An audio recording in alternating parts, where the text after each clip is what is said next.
જીગર બુવાના પાઘડીના બેચના દેરાઓ એનો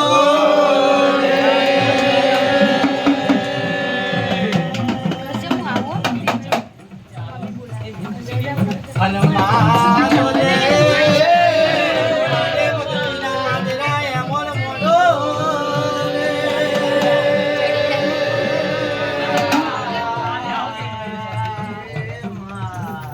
મારા જીગર બુવાના પોતે આંગળીના લોભણના દેરાયનો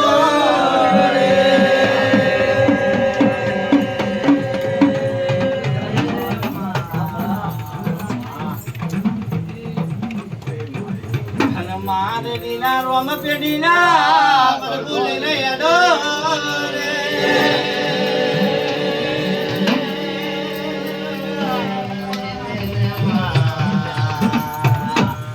મારી ભારતે ચતરી જોગણી પ્યારો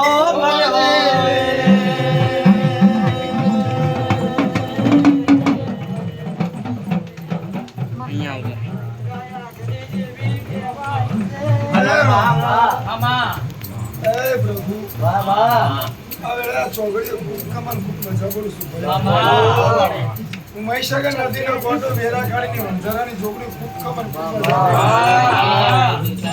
છોકરી હમની જય બોલું છું મારી વસ્તીઓ કોળ કુવાસીઓ આવનાર મારા મોતીથી મુઘા મહેમાનો હવને મારા છોકરીના જાજા રોમ રોમ જીગર દબર બુવા રોમા મુકેશ અલ્પેશ યશ હું કહું છું લલિત મોનો તો દેવ છું નહીં તું પથ્થર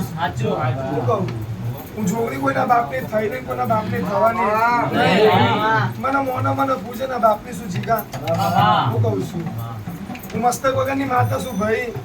માથું મારા હાથમાં લઈને ભરું છું હું છોકરી કોઈ દિવસે મારા ધડ ઉપર નજર નહીં નોખી જગતમાં કાળા માતાના મોનવી હું કરે છે બધું જોવાની માતા છે જય જીગર આજે દેવના અવસર લઈને બેઠા છો કેવું રચાવું તું કેવું નહીં રચાવું એ તમે જોડો તમારો દેવ જોવાનો છે ભલે તમે એવું કહેતા હોય કે અમે ટેકી લઈને બેઠા છીએ પણ આજે તમારા મનની અંદર છે એવી વાતો પડી સંચિતનું દુઃખ પડી હું જોગણી જોવાનું છું હું કહું તમને બી નહીં ગમ્યું હશે કે આજે 5-10 માણસને બોલાય નહીં ગમ્યું હશે કેમ કે 12 મહિના પહેલા જેવું હતું જેવું નહીં હતું એ હું જોગણી જોવા વાળી હતી અને કદાચ વસ્તી વાતો મોડતી હશે કે ચમ આજે જગ્યાએ આવું કર્યું છે એની તો વેળા વળવી જોઈએ એની જગ્યાએ વેળા ચમ ડૂબી થઈ હું કહું છું જીગા પણ હું તમારા ભાઈબંધની માતા છું હું કહું છું હું બુલિયન ભટકે ને મારે બતાવું છું જીગા પછી મારે કે તમે નહીં ચાલો નહીં હેડો એમાં મારું કંઈ હોક નહીં હું કહું છું ભલે દુનિયાના ભુવા દુનિયાની માતાઓ તમને ધોળીને ખમા કીધી હવે જીગા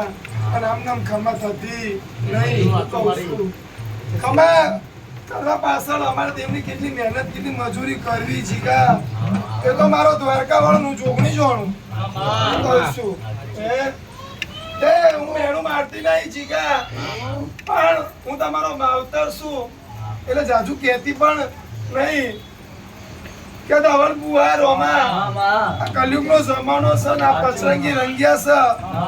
છે તમે માણસના રંગમાં ના રંગાવો હું કહું છું તમે દેવના રંગમાં રંગાઈ જાઓ એ જીગા જેવું રચાવું છે ને જેવું નહીં રચાવું જેવું તમારું નામ કરવું છે નહીં કરવું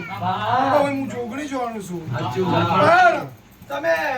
ઘરની બહારથી લગેના અમદાવાદની બહાર દરવાજામાં તમે ફરો બજારની અંદર લોકો તમને જીગો નહીં પણ કદાચ તમને જીગર ભૂવો કઈ બોલાવતો વેળા હું તમારા ભાઈબંધની માતા મળી